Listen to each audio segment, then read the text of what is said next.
Dans cette vidéo, on va voir comment écrire des fractions égales. Tout d'abord, il faut savoir par cœur qu'un quotient ou une fraction ne change pas si on multiplie ou si on divise le numérateur et le dénominateur par le même nombre, différent de 0 bien sûr. J'insiste sur le fait qu'il faut absolument multiplier par le même nombre en haut et en bas, même chose pour les divisions. Attention, ça ne marche pas avec les additions et les soustractions. Je vous ai montré et expliqué tout ça en classe. On va pouvoir faire cet exercice classique où on me demande de compléter les égalités d'écriture fractionnaire. Pour le A, j'ai au départ 1,8 sur 6 et je veux écrire une fraction égale avec 18 au numérateur. La fraction du milieu va me servir à écrire mes calculs. Pour faire ça, je commence par recopier au milieu la fraction que j'avais au départ, 1,8 en haut et 6 en bas. Ensuite, je regarde la fraction finale. Je connais le numérateur qui est 18. Je regarde le numérateur que j'ai pour l'instant, c'est 1,8, et je cherche comment passer de 1,8 à 18. Est-ce que je vais multiplier ou diviser, et par combien?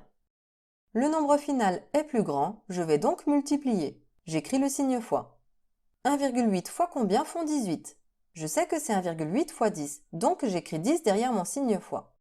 Et maintenant, je me souviens que pour garder l'égalité, je suis obligé de faire exactement la même opération de l'autre côté de la fraction.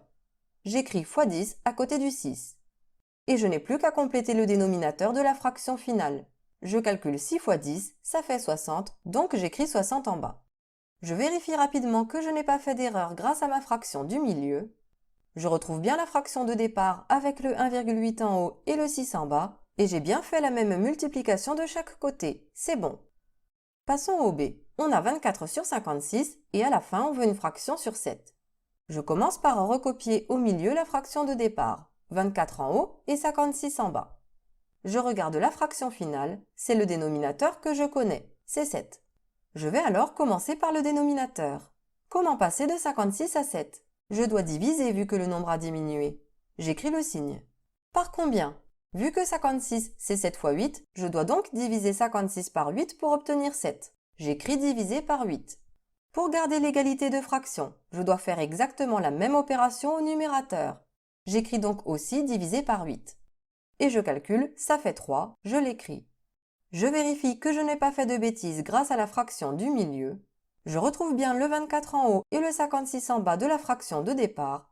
Et j'ai bien fait la même division de chaque côté, c'est bon.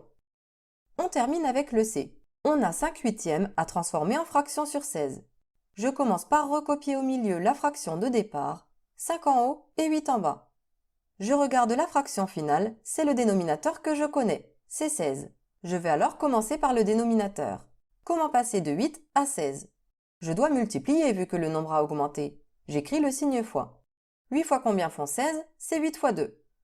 Pour garder l'égalité de fraction, je dois faire exactement la même opération de l'autre côté. J'écris donc aussi fois 2. Et je calcule, ça fait 10. Je vérifie ma fraction du milieu. Je retrouve bien le 5 sur 8 de départ et j'ai bien fait la même multiplication de chaque côté, c'est bon. Bon allez, un petit bonus rapide avec ce cas qui est piégeux pour ceux qui ne réfléchissent pas assez. 4 cinquièmes est égal à 20 sur combien?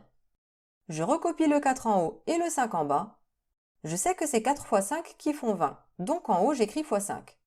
Et en bas, vu qu'il y a déjà un 5, certains écrivent 5 fois 4. Non, en haut on a fait fois 5, donc en bas on écrit aussi fois 5. Et on calcule, c'est 25.